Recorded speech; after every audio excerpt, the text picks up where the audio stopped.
Mientras en Europa se ahogan de calor, en el sur, en el hemisferio sur, el frío es inclemente. Cada vez ya es más costumbre hablar de un clima que se vuelve loco y de una cantidad de alertas que lanzan los expertos por desastres naturales producto de la alteración del clima.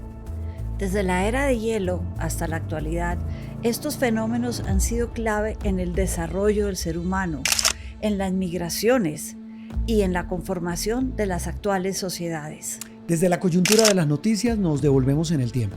Esto es Memorias del Mundo, un video podcast disponible en YouTube y en todas las plataformas de audio.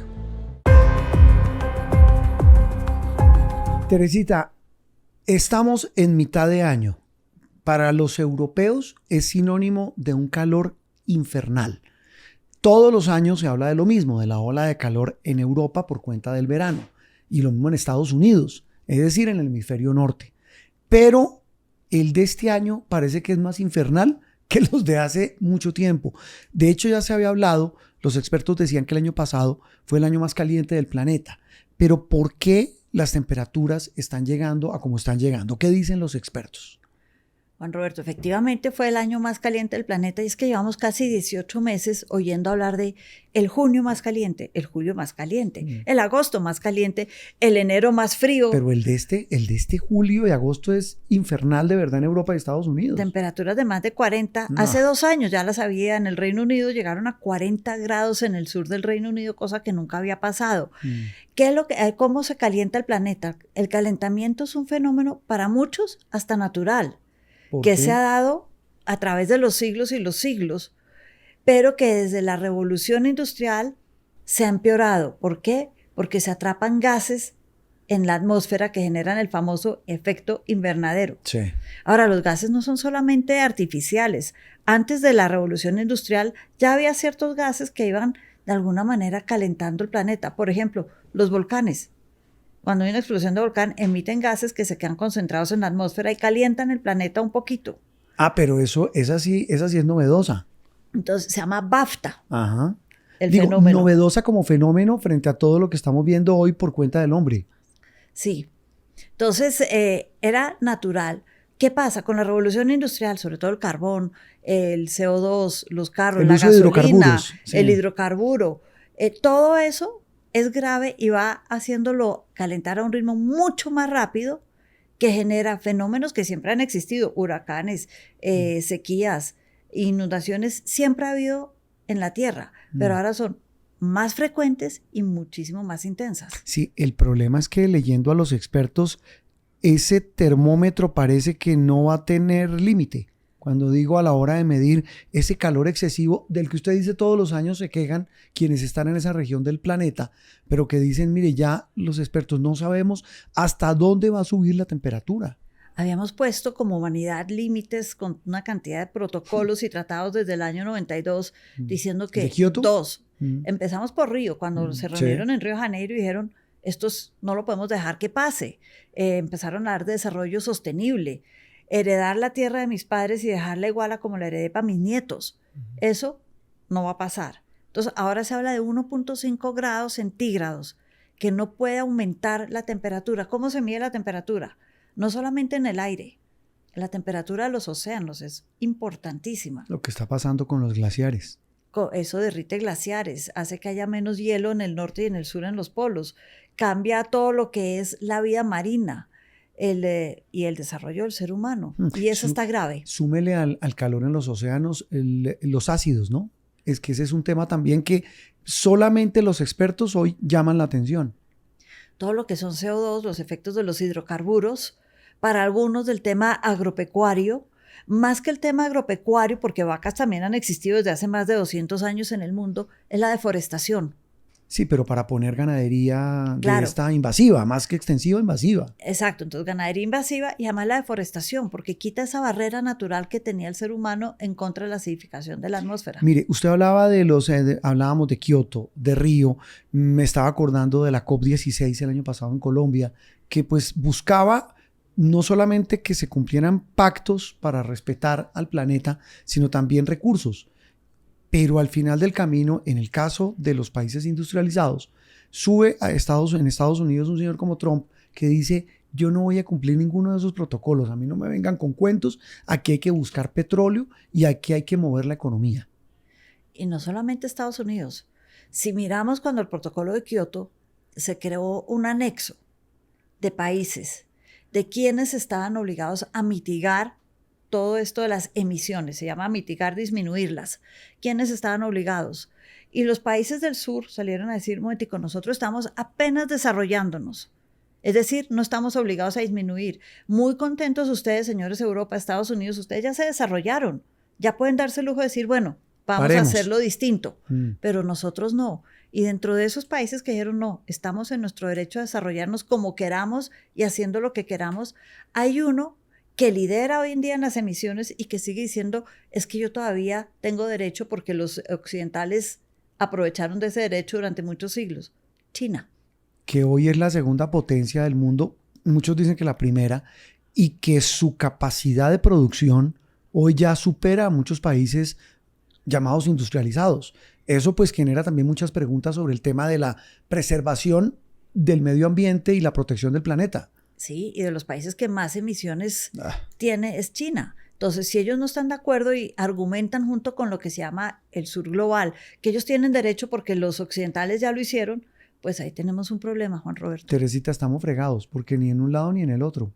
Ni en un lado ni en el otro, no nos ayudamos. Ni Trump ni el señor Pin. Y esto lleva a todos estos problemas que hemos visto, sequías, inundaciones. Por ejemplo, el exceso de todas estas emisiones está lo que llaman desertificando la tierra.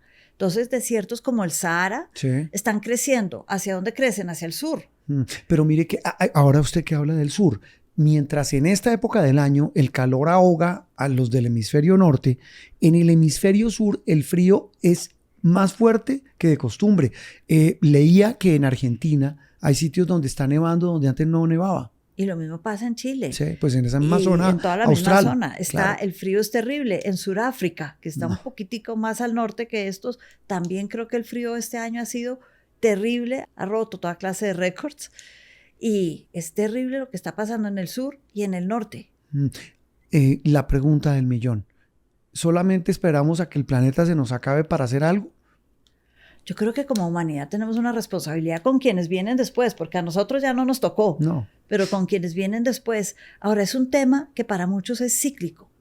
Y hay que decirlo, es cierto, antes de la industrialización, en la era preindustrial que se llama, ya había toda clase de desastres naturales, que como digo yo se han intensificado, pero proporciones guardadas fueron importantes en el pasado también. No solamente está el deshielo, sino, por ejemplo, los vikingos. Sí. Los vikingos, ¿cómo llegaron? Se supone que llegaron a América antes que Colón. Gracias a una ola de calor que hubo hacia el siglo IX-X en el mundo gigantesca, que les permitió el deshielo de ciertas rutas por el norte y por eso llegaron al norte de Canadá. Entonces ya habíamos tenido momentos claves donde había, por razones naturales, fenómenos extremos de clima. Pero han sido mucho más intensos ahora y esto afecta la migración. Claro, claro. De hecho, entiendo, y usted me corregirá, que a lo largo de la historia, Teresita, como pasó con los vikingos, los desastres naturales y las alteraciones del clima y el medio ambiente, pues generaron las migraciones y la sociedad que tenemos hoy. Sí, la generaron. Siglo XIX. Hay una hambruna muy famosa que se dio por una sequía. Y acá confluyen dos factores muy interesantes. Hablábamos de los volcanes. Sí. La explosión de dos volcanes, Islandia y otro en el norte de Europa, que generaron no solamente la acidificación de la atmósfera, sino una nube de cenizas que se posó sobre el norte de Europa durante cerca de 2-3 años. Eso afectó toda la agricultura del norte de Europa. ¿Y qué pasó? La gente se vino. Sumado al carbón y a la revolución industrial, estamos hablando de la hambruna grande, por ejemplo, de la papa en Irlanda del Norte. Todos, ¿a dónde se fueron? 2 millones de desplazados por estos cambios climáticos que llegaron a Estados Unidos. Fue una de las migraciones más grandes a Estados Unidos. ¿Hoy el clima está generando migraciones? Sí. Hablábamos hace un rato de África. Sí. África del centro está recibiendo esta ola de desertificación en un lugar donde ya hay muchos conflictos políticos. No hay agua, no hay cómo mantener una agricultura sustentable. Están migrando dentro de Europa, pero también emigrando dentro de África, pero también a Europa. también a Asia, a otros países, a los países árabes. Una ola de migración muy grande que se está dando por todo el tema climático. Y es que además el cambio climático no solo afecta a la migración, sino la afecta directa y de manera indirecta como a través de la agricultura, la seguridad alimentaria. Lo que está pasando en Colombia, que en muchos sitios de Colombia, gente que vive en riberas del río Magdalena, del río Cauca, que viven en zonas apartadas, se vienen hacia las ciudades porque la deforestación, la contaminación, además de la violencia, para completar, en el caso de Colombia, pues generan esos fenómenos en los que hace que la gente diga, me toca irme de aquí porque no tengo cómo vivir. Exactamente. Y no tengo qué cultivar y cómo cultivar. Ahora, hay unos efectos a veces positivos de todo esto, que son mínimos. Deme un par de ejemplos para no perder la esperanza.